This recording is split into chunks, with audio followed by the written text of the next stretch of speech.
ፔመንት አንሰክሰስፉሊ ፔመንት ፌልድ ብላችሁ ላስቸገራችሁ ሰዎች ይህ ቪዲዮ ለእናንተ ነው።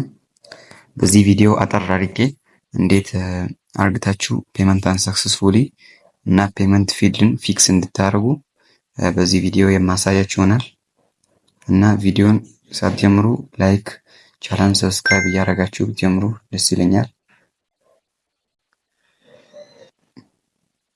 አንደኛ ፔመንት አንሰክሰስፉል ሊላችሁ የሚችልበት ምክንያት ባላንሳችሁ ኢንሰፊሽንት ከሆነ ማለትም አንድ እቃ አሁን ለምሳሌ $4 ምናምን የሚል ሆኖ 4.2 የሚል ሆኖ እናንተ ባላንሳችሁ ላይ ካርዳችሁ ላይ ያለው $4 ቢሆን አሁን ሺፒንግ ምናምን ተጨምሮ የሆነ ያህል ቢጨምርባችሁ እና ከዛ በታች አካውንታችሁ ላይ ካለ ፔመንት አንሰክሰስፉሊ ወይ ፔመንት ፌል ሊላችሁ ይችላል።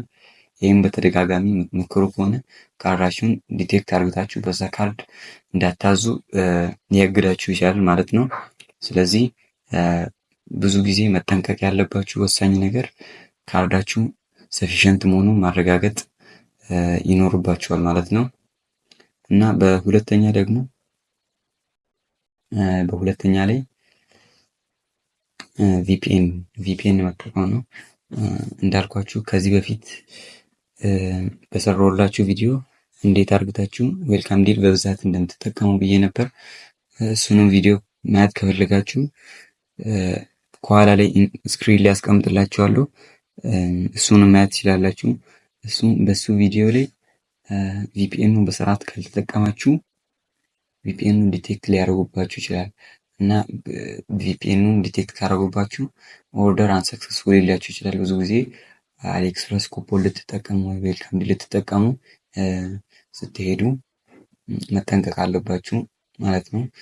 ቪፒኤን ከተጠቀማችሁ ፔይድ ቪፒኤን ብትጠቀሙ የተሻለ ይሆናል።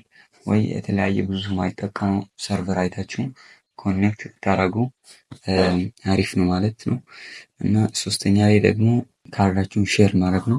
ካርዳችሁን በብዛት ስትጠቀሙ በአንድ ካርድ ብዙ ትራንዛክሽን የተለያየ ሰው የሚጠቀም ከሆነ እና በዚህ መንገዱም ዲቴክት ሊያደርጓችሁ ይችላል እና እሱንም መጠንቀቅ ይኖርባችኋል። እና ከዚህ የበለጠ ከዚህ በላይ በተደጋጋሚ ላስቸገራችሁ ሰዎች ኮሜንት ላይ ጻፉልኝ እና ቪዲዮን ላይክ አድርጉት፣ ቻናሉን ሰብስክራይብ አድርጉት። ይመቻችሁ።